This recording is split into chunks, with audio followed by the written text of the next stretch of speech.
Hello viewers, আজকে আমরা ফিজিক্সের খুব ইম্পর্ট্যান্ট একটা টপিক শিখব, সেটা হচ্ছে গ্রাফ। তো গ্রাফ থেকে আমাদের অ্যাডমিশন টেস্টে প্রতি বছরই প্রচুর পরিমাণে প্রশ্ন আসে এবং এইচএসসিতেও আমাদের সৃজনশীলে গ্রাফ এবং এমসিকিউতে গ্রাফ থেকে কোশ্চেন আসতে পারে। সো গ্রাফের প্রথম পার্টে আমরা যেটি শিখব সেটি হচ্ছে ওয়াই ইকুয়ালস টু যদি এক্স হয়। আমরা জানি গ্রাফের ক্ষেত্রে দুইটি অ্যাক্সিস থাকে, একটা এক্স অ্যাক্সিস, একটা হচ্ছে ওয়াই অ্যাক্সিস, দ্বিমাত্রিক গ্রাফগুলোর ক্ষেত্রে। সো এক্সের একটা মান থাকবে, ওয়াইয়ের একটা মান থাকবে, দুইটা ভ্যালু জিরো হলে এক্সের ওয়াইয়ের ভ্যালু হবে জিরো, এক্সের ভ্যালু ওয়ান হলে ওয়াইয়ের ভ্যালু ওয়ান হবে, টু হলে টু হবে। সো এইভাবে গ্রাফটা হচ্ছে কন্টিনিউ করতে থাকবে। সো আমরা যদি ছক কাগজে গ্রাফটা আঁকাই তাহলে আমরা যেটা দেখব সেটা হচ্ছে যে গ্রাফটা ওয়াই ইকুয়ালস টু এক্সের গ্রাফটা হচ্ছে এক্সের সকল পজিটিভ মানের জন্য ওয়াই ইকুয়ালস টু এক্সের গ্রাফটা হবে স্ট্রেট লাইন। সো এটা হচ্ছে ওয়াই, এটি হচ্ছে এক্স। তাহলে ওয়াই ইকুয়ালস টু এক্স এই সমীকরণের গ্রাফকে আমরা যেটা বলবো সেটা হচ্ছে মূল বিন্দুগামী সরলরেখার সমীকরণ। এটা হচ্ছে মূল বিন্দুগামী সরলরেখা। So Y equals to X এই সমীকরণের গ্রাফটা হচ্ছে মূল বিন্দুগামী সরলরেখার সমীকরণ। এখন প্রশ্ন হচ্ছে আমাদের যদি গ্রাফের কোশ্চেন আসে তাহলে আমরা কীভাবে সলভ করব। যেমন ধরো সমবেগের ক্ষেত্রে আমরা জানি এস ইকুয়ালস টু ভিটি। এখানে এসটা হচ্ছে দূরত্ব, ভিটা হচ্ছে ভেলোসিটি, আর টিটা হচ্ছে টাইম। তো এখন এখান থেকে যদি বলে এস বনাম টি এর মধ্যবর্তী লেখচিত্র কেমন হবে, এস বনাম টি এর গ্রাফ। সো এস বনাম টি এর গ্রাফটি কেমন হবে এটি যদি আমাদেরকে বলে তাহলে আমরা কি করতে পারি।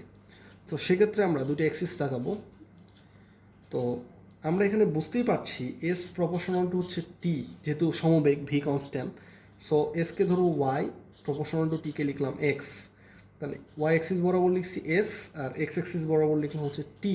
তাহলে ওয়াই ইকুয়ালস টু এক্সের গ্রাফ আমরা কিছুক্ষণ আগেই শিখেছি যে স্ট্রেট লাইন হবে বা মূল বিন্দুগামী সরলরেখা হবে, এই জন্য গ্রাফটা হবে স্ট্রেট লাইন। তাহলে ওয়াই ইকুয়ালস টু এক্সের গ্রাফ আমরা জানি স্ট্রেট লাইন। এখন প্রশ্ন হচ্ছে এই সমীকরণে যদি বলে ভি বনাম টি এর গ্রাফটা কেমন হবে, যদি বলে ভি বনাম টি, সেক্ষেত্রে কী হতে পারে। সেক্ষেত্রে ভিটাকে যদি ওয়াই অ্যাক্সিস বরাবর দেই, টিটাকে যদি এক্স অ্যাক্সিস বরাবর দিই, তাহলে দেখো টি এর মান বাড়বে বাট ভি এর মান কিন্তু বাড়বে না। সো গ্রাফটা এইভাবে যেতে থাকবে আর কি। যেহেতু টি এর মান ইনক্রিজ করতে থাকবে, সময় বাড়বে দূরত্বের সাথে সাথে, কিন্তু ভেলোসিটি তো ফিক্সড, এই জন্য ভেলোসিটি যা ছিল তাই থাকবে ওয়াই অ্যাক্সিস বরাবর, বাট এক্স অ্যাক্সিস বরাবর টি বেড়ে যেতে থাকবে। সো আমরা এইভাবে মোটামুটি গ্রাফগুলো শিখবো। তো আমরা এবার আরেকটি গ্রাফ দেখব, একই লেভেলের চলতে থাকবে। পিভি ইকুয়ালস টু কিন্তু আমরা জানি এন আর টি। তো এখানে পিটা হচ্ছে আমাদের প্রেশার, বাংলায় লিখলে হচ্ছে চাপ, ভিটা হচ্ছে ভলিউম বা বাংলায় লিখি যদি তাহলে লিখবো হচ্ছে আয়তন, এনটা মোল সংখ্যা, আটটা মোলার গ্যাস কনস্ট্যান্ট, টিটা হচ্ছে টেম্পারেচার বা সোজা বাংলা কথায় যদি বলি তাহলে হচ্ছে তাপমাত্রা। এখন এখান থেকে যদি বলে যে পি বনাম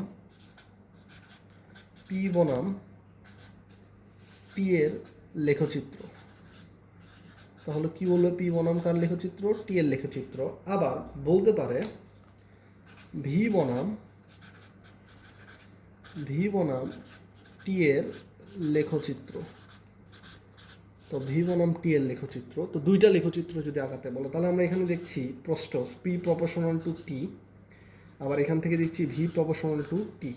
তাহলে দুই ক্ষেত্রে ওয়াই প্রপোর্শনাল টু এক্স, এখানেও ভিকে যদি ধরো ওয়াই, প্রপোর্শনাল টু টিকে ধরবো এক্স। সো দুই ক্ষেত্রে এই গ্রাফটা কিন্তু কেমন হবে নিশ্চিত করে বলতে পারি যে পি বনাম টি এর গ্রাফটা হচ্ছে স্ট্রেট লাইন হবে, আবার এখানে ভি বনাম টি এর গ্রাফটাও কেমন হবে, স্ট্রেট লাইন হবে।